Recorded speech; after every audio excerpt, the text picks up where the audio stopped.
Hola, mi nombre es Gabriela Amparo Jaramillo. El día de hoy voy a explicarles una investigación que se hizo en el Reino Unido sobre las definiciones de las variables normales del tamaño del ventrículo derecho y su función con la hipertensión pulmonar. Este es un estudio ecocardiográfico realizado en el Centro de Medicina y Educación de la Salud San Jorge en la Universidad de Londres en un estudio de posgrado de medicina en el año 2008. Este artículo se encuentra en el sistema de bibliotecas de la Universidad Pontificia Bolivariana en el link de consultas remotas y la revista se llama The British Medical Journal.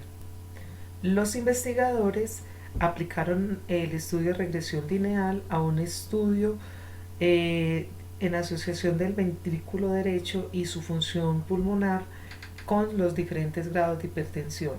Para esto utilizaron a 190 pacientes remitidos desde la clínica de la hipertensión pulmonar. Del ventrículo derecho es poco lo que se sabe, puesto que nunca le han dado como la importancia que se merece. Sin embargo, el ventrículo derecho está relacionado con las enfermedades respiratorias, con el concepto de falla cardíaca o derivada de la patología pulmonar o de corazón pulmonar. En la segunda mitad del siglo XX aumentó el interés por el ventrículo derecho y con aspectos como la hipertensión pulmonar, la cirugía en cardiopatías congénitas y el infarto del ventrículo derecho. Para este estudio vamos a utilizar dos siglas. La primera es RVESA para indicar las mediciones del tamaño del ventrículo derecho, incluyendo el área ventricular sistólica medida mediante una ecocardiografía. Y la sigla PSAP para indicar la presión sistólica de la arteria pulmonar, es decir, el grado de hipertensión pulmonar. Para este estudio se apoyaron en la regresión lineal. En él analizaron los diferentes tamaños del ventrículo derecho y su asociación con la hipertensión pulmonar y obtuvieron una línea recta representada por la ecuación que vemos abajo, donde PASP significa el grado de hipertensión pulmonar y RBSA las mediciones del tamaño del ventrículo derecho. En esta diapositiva podemos observar el diagrama de dispersión de la presión sistólica de la arteria pulmonar contra el área de fin de sístole del ventrículo derecho.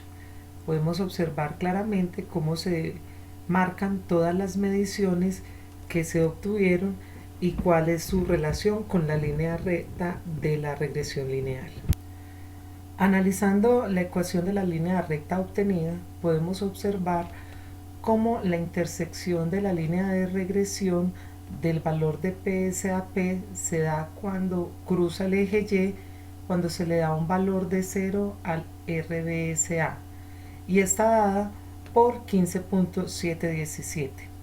También podemos observar cómo la pendiente hace referencia al cambio que hay entre el PSAP y el promedio por unidad cuadrado cuando aumenta el RBSA. Por tanto, podemos decir que se puede calcular el RBSA, por tanto, se puede calcular el PSAP predicho para cada valor del RBSA a partir de la ecuación de la línea recta que obtuvimos.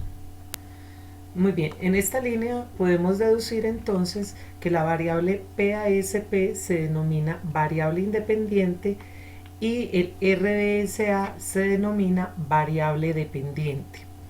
Esta línea de regresión se obtuvo mediante el método de mínimos cuadrados.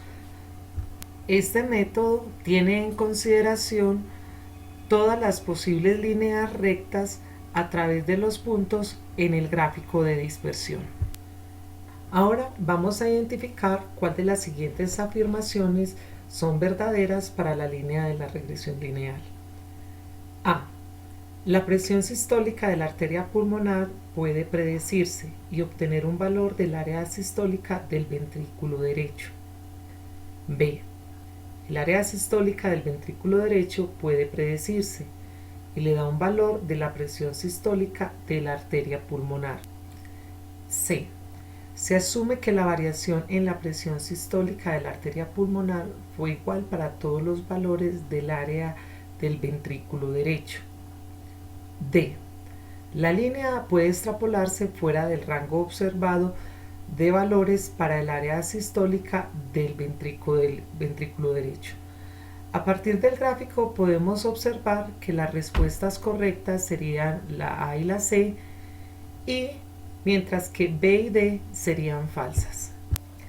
En el ejemplo anterior, la línea de regresión lineal se puede utilizar para predecir la presión sistólica de la arteria pulmonar para un valor dado de la superficie del ventrículo derecho.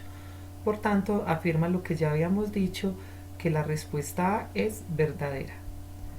La afirmación A, perdón.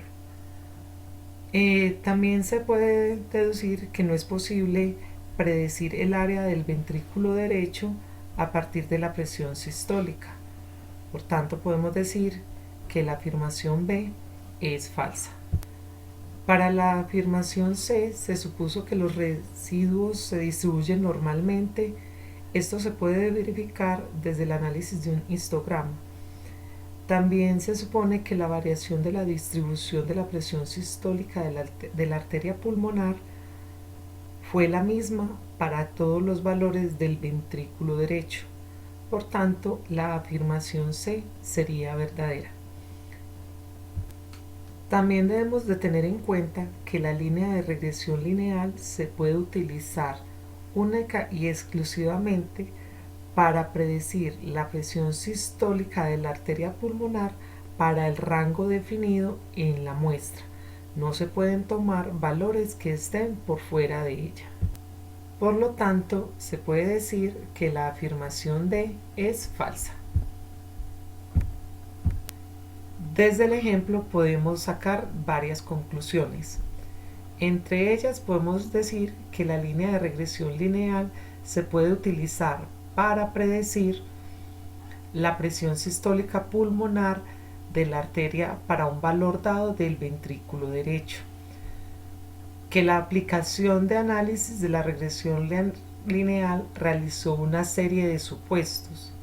Estos incluyen que no había una relación lineal entre la presión y la arteria pulmonar derecha del área sistólica ventricular.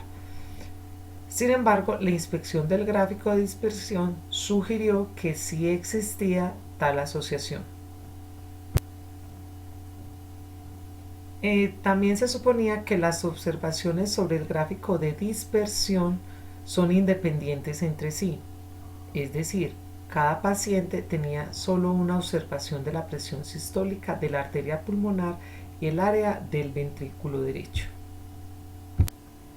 En esta investigación de las variables normales del tamaño del ventrículo derecho y la función en la hipertensión pulmonar, se puede observar claramente la aplicabilidad que tiene la regresión lineal para analizar los resultados obtenidos en un estudio realizado. Muchas gracias por la atención prestada.